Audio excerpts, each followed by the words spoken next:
nesse sonho, eu era uma estátua e eu morava num jardim suspenso, como se fosse aqueles na época da Grécia, sabe? E tinha aquelas estátuas bonitas, monumental, assim, e aquele jardim suspenso, todo aberto, com muito verde, piscinas, sabe? Era essa a imagem. Aquelas colunas gregas, assim, como se fosse um jardim suspenso com muitas imagens, estátuas. E essas estátuas tinham consciência, né? E existia um tipo de convívio ali, entendeu? Entre as estátuas e as plantas, e como se fosse o convívio dos elementais ali, não sei, sabe, assim. Mas eu tinha consciência que eu era uma estátua, que eu vivia ali, que era a minha vida, era ali, e existia uma vida, né? Que passava, os dias, as noites, seguiam, e tudo normal, tudo tranquilo. Até que um dia, tinha uma estátua perto de mim, uma estátua masculina, e essa estátua masculina que era virada para um lado normal dela lá, né? Virou para mim e olhou para mim. E aí, ao meu ponto de vista, onde eu ficava, eu vi ele. E na hora que aquela estátua virou para mim e me olhou, Paulo, eu levei um susto tão grande que eu acho que é igual se nós aqui se materializasse um espírito. Sabe aquele desespero? Eu levei um susto que eu assustei tanto que eu saí da parede. Eu só queria fugir, só queria fugir. E ele saiu também. A estátua saiu e começou a andar na minha direção. Meu Deus do céu. Quer Que dizer, é como se horror. o seu corpo era estátua, mas a sua É, consciência mas saiu a minha dela. consciência... Não, eu saí, a estátua saiu da parede. Ah, a própria estátua saiu A andando. própria estátua saiu da Ah, parede. tá. Ele saiu, ele virou para mim, me olhou e saiu na minha direção. E aí eu levei um susto tão grande que eu acabei saindo. Saiu também. Uhum. E aí eu caí de costa e fui rastejando assim, tentando fugir. E ele, só que assim, ele vinha para perto de mim e ele tinha um olhar muito amoroso, mas muito amoroso. Mas isso não diminuía em nada meu pavor. Eu tava extremamente apavorada. Aí eu fui gatinhando assim para trás porque ele tava tão perto que não dava jeito de eu virar para correr. Isso tudo. Como que eu sabia se eu era uma estátua? Mas aí eu fui gatinhando para trás assim, e eu tinha a vista minha olhando para ele e tinha uma vista de fora olhando a situação. Ah, Na minha você vista também tinha um ponto de vista fora. fora, e nesse Uhum. ponto de vista fora, eu olhando para mim, à medida que eu fui gatinhando para trás, rastejando para trás, eu fui me transformando em pessoas, animais, em raças diferentes, sabe? Fui, fui como se fosse passando todas as minhas vidas ali, sabe? Eu fui me metamorfoseando. Em cada rastejar que eu dava, eu era uma pessoa diferente e ele vindo ao meu encontro. Até que eu cheguei na parede. Quando eu cheguei na parede, eu tinha a aparência de um Neandertal,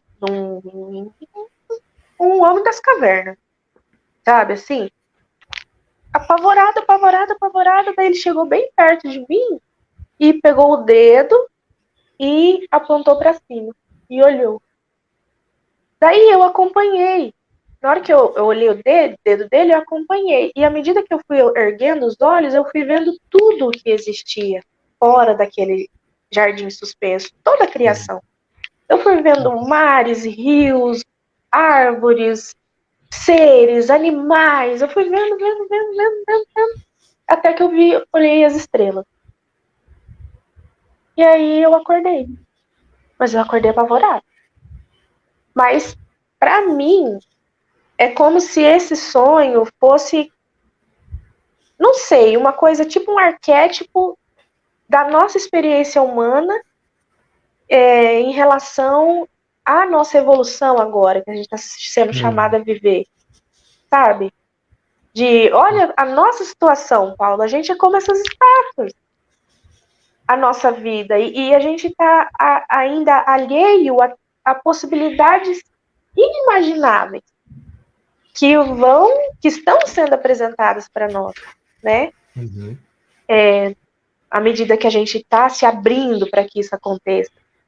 Possibilidade de vida em outros planetas, possibilidade de outras vidas extrafísicas aqui nesse planeta mesmo, né? A possibilidade dos intraterrenos e tantas outras coisas, né? Uhum.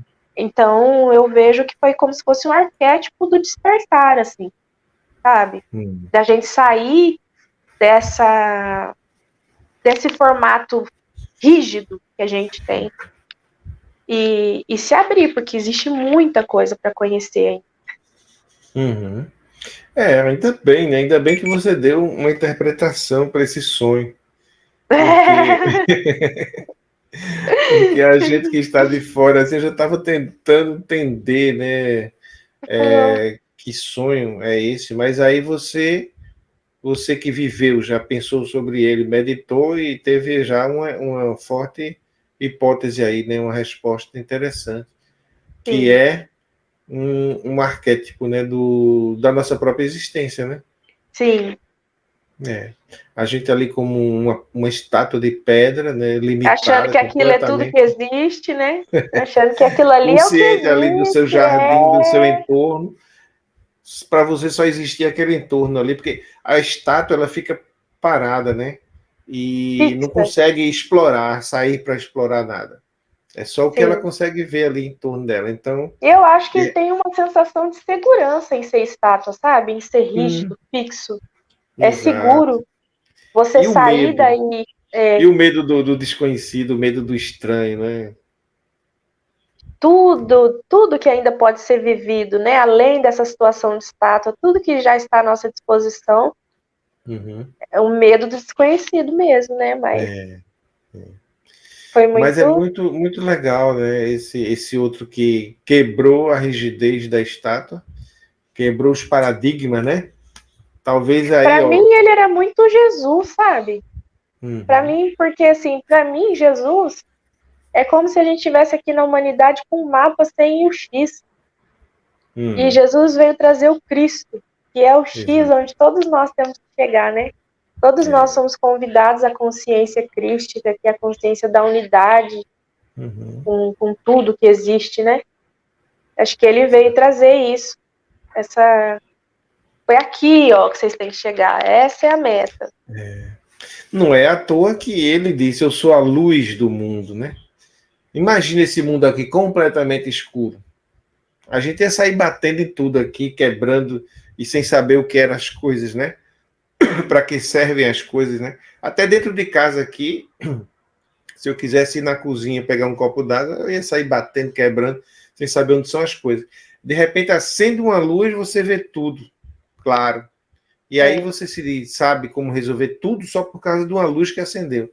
É mais ou Isso menos isso. é verdade. Nisso que você está falando, tem duas coisas que eu gostaria de falar. Uma é que todos nós somos convidados a ser ponto de luz, né? A acender a nossa luz interior. E que a gente não deve ter medo, porque a luz é infinitamente mais poderosa que a escuridão, né? Uhum. O amor é infinitamente maior que o medo. Então, pode ser um galpão enorme, totalmente no breu. Se acende uma vela, aquilo já quebra a escuridão, né? Eu não sei se você já ouviu falar sobre o termo da transição planetária, que a Terra está Sim, passando por uma já ouvi transição, né? falar. Está Uhum. deixando de ser expiação e prova para ser regeneração e prova. Então, é como se a Terra fosse uma escola de primeira a quarta, e agora ela vai passar a ser de quinta a oitava, né? A minha visão que eu tenho sobre isso é como se a Terra, por milênios, fosse um galpão escuro, fechado, em que os seres acostumaram a viver no breu, sabe? Viver ali. E aí Jesus trouxe a primeira luz para esse galpão, mudou a história desse galpão, né? E a partir dele muitas outras luzes vêm sendo acesas, e à medida que as luzes vão sendo acesas, é interessante que as pessoas falam assim: "Ah, o mundo está piorando, as coisas estão de mal a pior". E eu vejo assim, a gente vive nesse planeta, nesse galpão escuro por tanto tempo, E à medida que a luz está aumentando e a gente está conseguindo ver, a gente se escandaliza com aquilo que a gente conviveu as vidas todas, né? Com toda a sujeira, né? Com todas as coisas que podem ser feitas na escuridão e que foram feitas e são feitas. Mas à medida que a luz está aumentando, tudo isso está sendo clareado, né? E está acontecendo, pessoas que estão nesse galpão, vivem nesse galpão e não suportam a luz, estão sendo realocados para outros galpões.